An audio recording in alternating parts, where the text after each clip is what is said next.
Magandang araw. Ayan, ngayong araw magbe-bake po tayo ng cake. So, ang gagawin natin ay pineapple upside down. Single lang. So, ayan natin mga gamit sa pagbe-bake ng ating cake.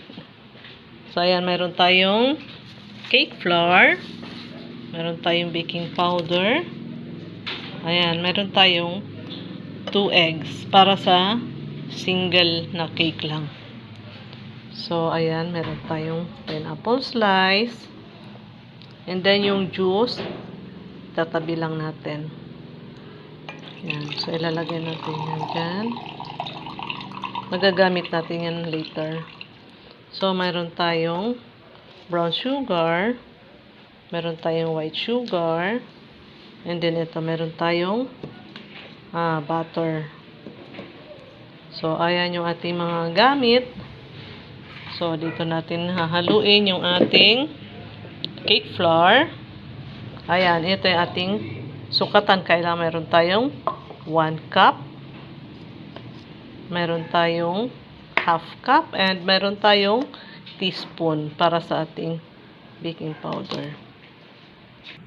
So, ayan, sa isang bowl natin, lagay tayo ng 1 cup ng brown sugar. And then, 1/2 cup ng margarine or yung ating butter. So, ayan, lalagay natin dyan. And then, i-stir lang natin siya.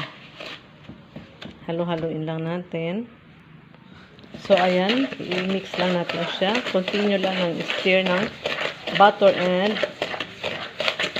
yan, yung ating sugar, brown sugar.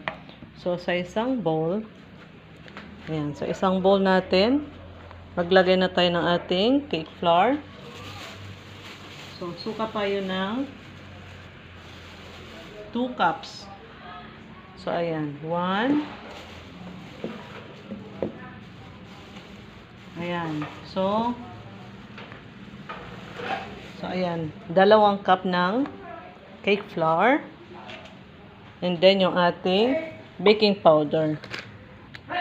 So, ayan, lagyan natin ng ating baking powder. So, teaspoon lang ito ating, ayan, measurement na to.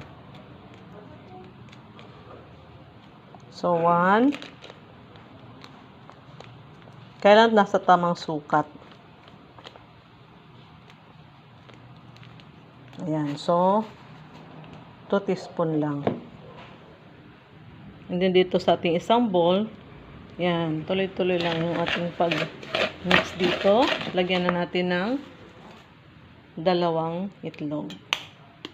So, i-mix na natin dito yung eggs. So, ayan. Yan, para sa single na cake, ayan, 2 itlog lang ang mix natin. So, ayan, dito sa ating cake flour, add natin yung 1/4 teaspoon ng salt. So, dito sa ating cake pan, ayan.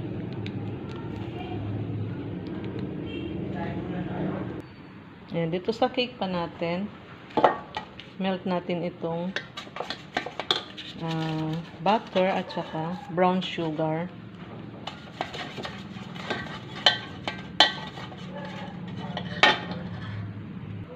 Ayan, so ayan dito sa ating bake pan. Lagyan natin ng onting, ayan, pineapple juice. Ayan. And then, lagay na natin yung ating pineapple slice.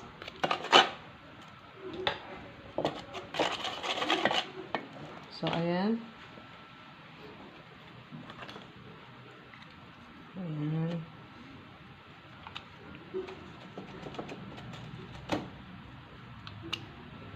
So, kasyang-kasya lang itong 4 na pineapple slice.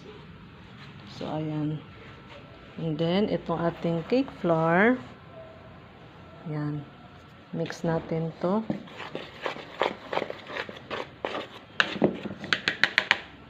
Mix natin yan.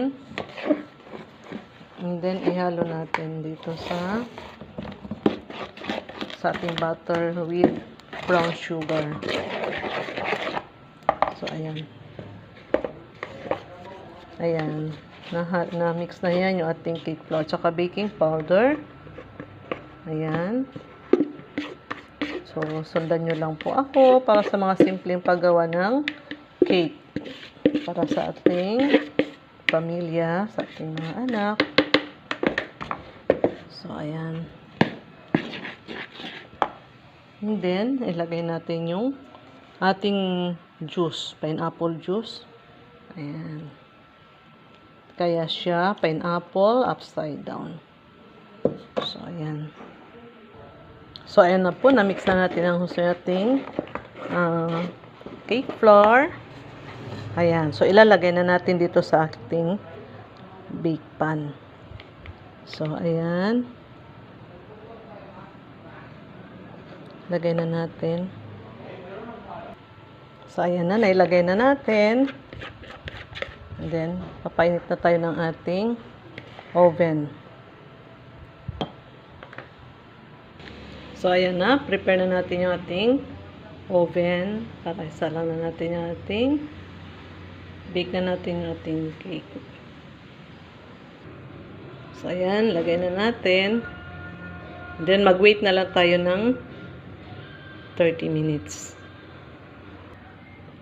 So, ayan, cooking.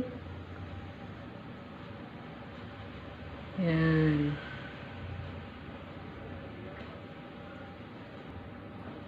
Cooking na ating cake. Wow, so yan na guys yung ating pineapple upside down cake.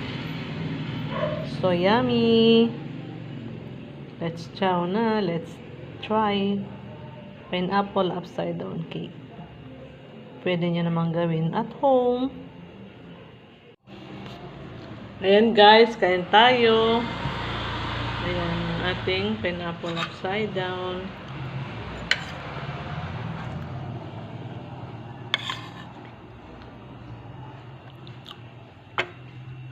So yummy. Thank you for watching.